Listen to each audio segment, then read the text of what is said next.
Well students, मैं राजकुमार fourth same की इस क्लास में आप सभी का स्वागत करता हूं। आज हम पहली यूनिट में रिवीजन करते हुए हरियाणा में योद्धेयों के उदय एवं विस्तार तथा उनकी उपलब्धियों पर चर्चा करेंगे। योद्धे शब्द की उत्पत्ति योद्धा शब्द से हुई है, जिसका अर्थ वीर अथवा लड़ाकू जाति से है। पाणिनि ने अपनी पुस्तक अष्टाध्यायी में इस गण के लिए आयुधजीवी शब्द का प्रयोग किया है, जिसका अर्थ है शस्त्रों पर निर्वाह करने वाले लोग।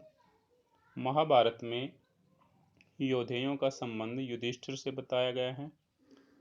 शक शासक रुद्रदामन के जूनागढ़ अभिलेख 150 ईस्वी से पता चलता है कि उस समय में योद्धे गण की गणना प्रमुख वीर क्षत्रियों में की जाती थी।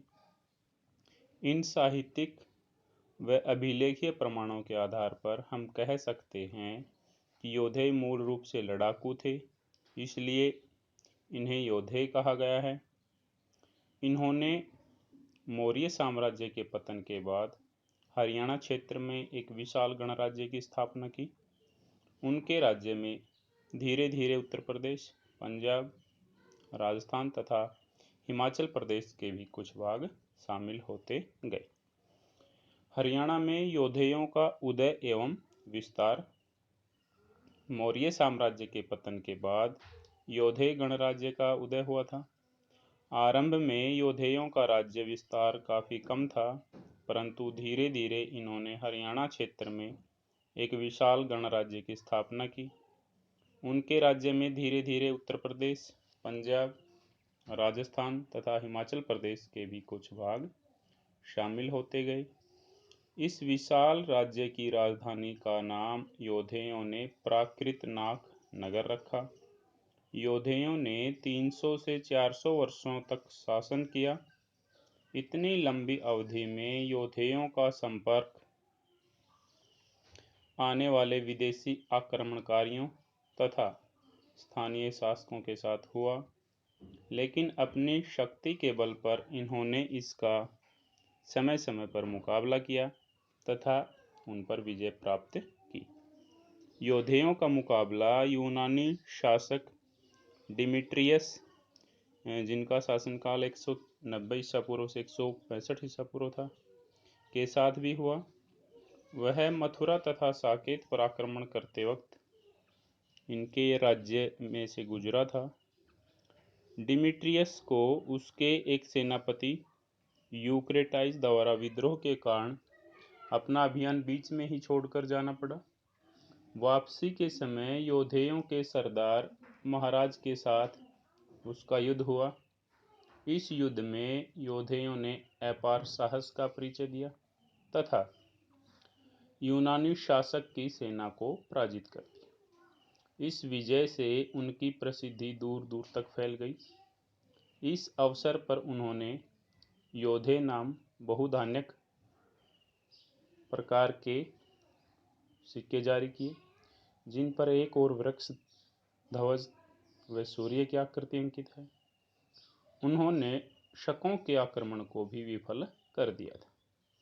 प्राचीन हरियाणा क्षेत्र पर आक्रमण करने वालों में सबसे अधिक शक्तिशाली कुषाण थे, इसलिए योद्धे उनकी बढ़ती शक्ति से काफ़ी चिंतित थे।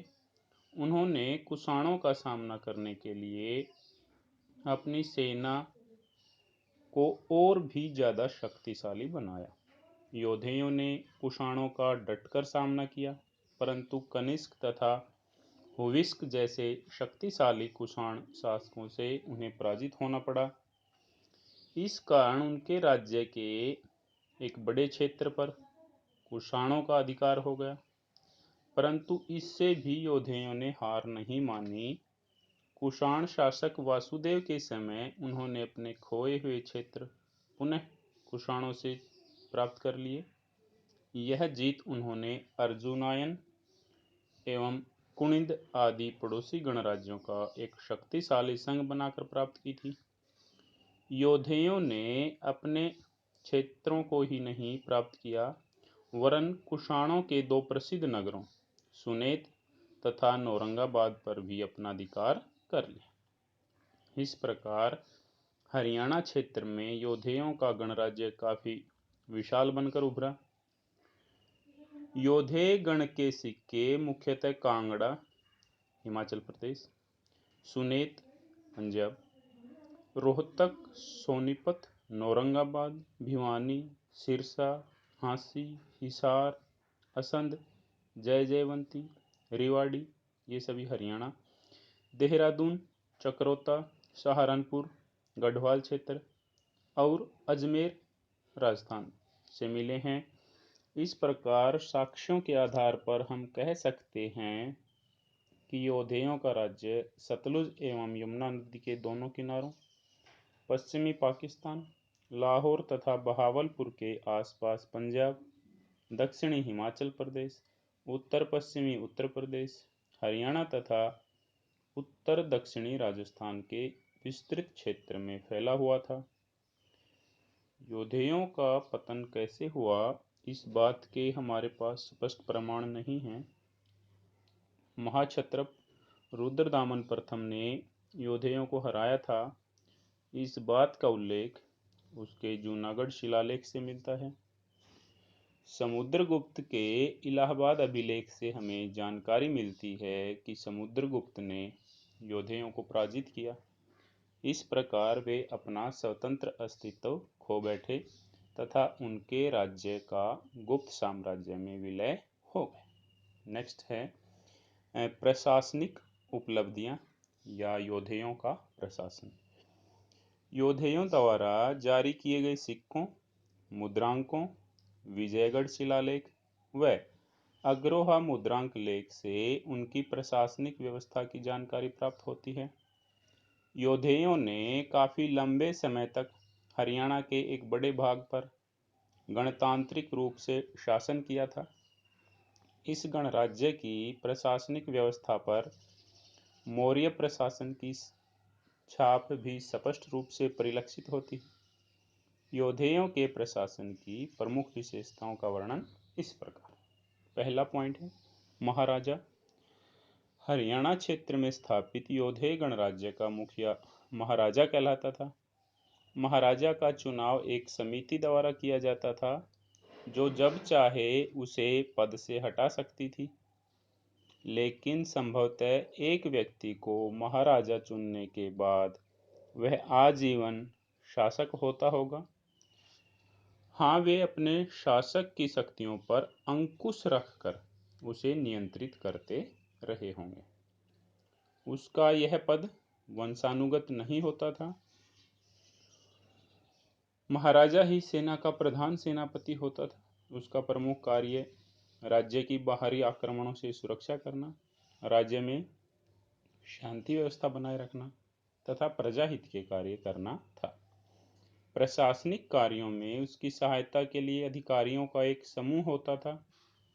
योधेयों के सिक्कों पर ब्राह्मण एवं देव अंकित होना, इससे विद्वान यह अनुमान लगाते हैं कि संभवतः प्रशासन में ब्राह्मणों का प्रभुत्व स्थापित था। दूसरा पॉइंट है डिवीजन। योधेय गणराज्य के निर्वाचित शासकों ने प्रशासनिक कुशलता के लिए साम्राज्य का विकेंद्रीकरण करते हुए दो भागों में विभाजित किया था। इनको डिवीजन कहा जाता था। एक डिवीजन का केंद्र रोहतक था, जबकि दूसरे डिवीजन का केंद्र सिरसा था।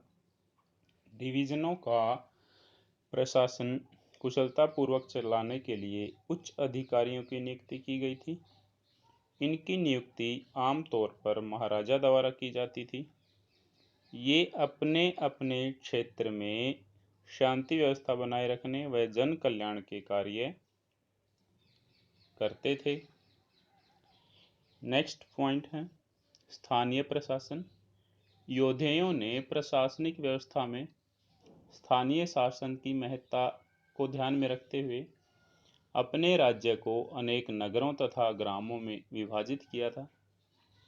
क्योंकि योधेयों की प्रशासनिक व्यवस्था पर मौर्य प्रशासन का भी अत्यधिक प्रभाव था, इस आधार पर यह अनुमान लगाया जा सकता है कि नगर की देखभाल नगराधीश को करनी होती थी, जिसकी नियुक्ति प्राय महाराजा द्वारा की जाती होगी। नगर में शांति बनाए रखना, सफाई का कार्य, जनहित के कार्य आदि उसके मुख्य कार्य होते थे। गांव के प्रशासन का उत्तरदायित्व ग्राम पंचायतों पर होता था। ग्राम पंचायत के सदस्यों का चुनाव समय समय पर ग्रामीणों द्वारा किया जाता होगा। गांव में शांति व्यवस्था बनाए रखना, ग्रामीणों के आपसी मतभेदों का निपटारा करना, साफ सफाई का प्रबंध करना आदि पंचायतों के मुख्य कार्य थे। नेक्स्ट पॉइंट है सैन्य प्रशासन।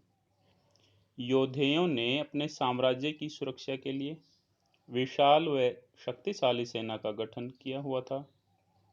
उन्होंने सैन्य प्रशासन में भी मौर्यों का अनुसरण करते हुए अलग से समितियां बनाई थी, जो सेना के अलग अलग विभागों की देखभाल करती थी। सेना का प्रधान सेनापति स्वयं महाराजा होता था। योद्धे अपने स्वभाव से लड़ाकू थे। उनके पराक्रम की कहानी से स्वयं सिकंदर भी प्रभावित हुआ था। नेक्स्ट पार्ट है आर्थिक उपलब्धियां। आर्थिक दृष्टि से भी योद्धे लोग काफी संपन्न थे। इनसे संबंधित विभिन्न स्थलों की खुदाई से इनके व्यवसाय, कृषि व पशुपालन की जानकारी मिलती है। उद्योगों की दृष्टि से इनकी स्थिति काफी अच्छी थी। योद्धेयों के काल में खोखरा कोट, जो वर्तमान में रोहतक, से टकसाल में मुद्राओं को बनाने की जो सामग्री मिली है, वह संपूर्ण विश्व में प्राप्त सामग्री से सर्वोत्तम, मूल्यवान व महत्वपूर्ण है। योद्धेयों के सिक्के व टकसाल उन्नत विज्ञान व तकनीक का उदाहरण हैं। योद्धेयों का व्यापार व वाणिज्य भी उन्नत अवस्था में था। उनके सिक्के दीपालपुर, मुल्तान व काबुल क्षेत्र में भी मिले हैं, जो इस बात का प्रमाण है कि योद्धेयों का व्यापार इन क्षेत्रों के साथ भी होता था। नेक्स्ट है धार्मिक जीवन।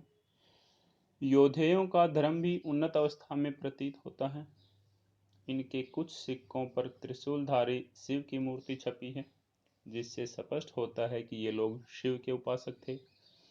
इन सिक्कों में क्रमशः शिवालिक तथा सरस्वती के द्योतक पर्वत और नदी के बीच सुख समृद्धि के प्रतीक कमल पर लक्ष्मी खड़ी हुई है।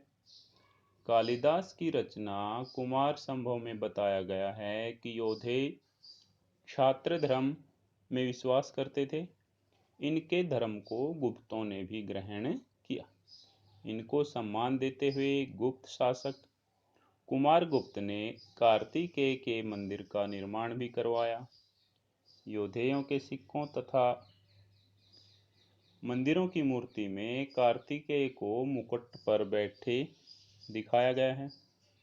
खोखरा कोट व अग्रोहा में एक स्थान पर राख में मानव की अस्थियों का मिलना इस बात का प्रमाण है कि ये शवों का अंतिम संस्कार दहन के रूप में करते थे। निष्कर्ष रूप में हम कह सकते हैं कि योद्धे हरियाणा क्षेत्र में काफी महत्वपूर्ण तथा शक्तिशाली वंश था। मौर्यों के बाद तथा गुप्तों के बीच ये काफी शक्तिशाली थे। इनकी शासन व्यवस्था गणतंत्रात्मक थी तथा कार्तिकेय इनका महत्वपूर्ण शासक था। आर्थिक व तकनीकी दृष्टि से ये काफी उन्नत थे। जैसे जैसे भारत में गुप्त साम्राज्य विकास के मार्ग पर बढ़ा, तो यह गणराज्य उनके साम्राज्य का ही हिस्सा बन गया। आज के इस टॉपिक में इतना ही। Okay, thank you.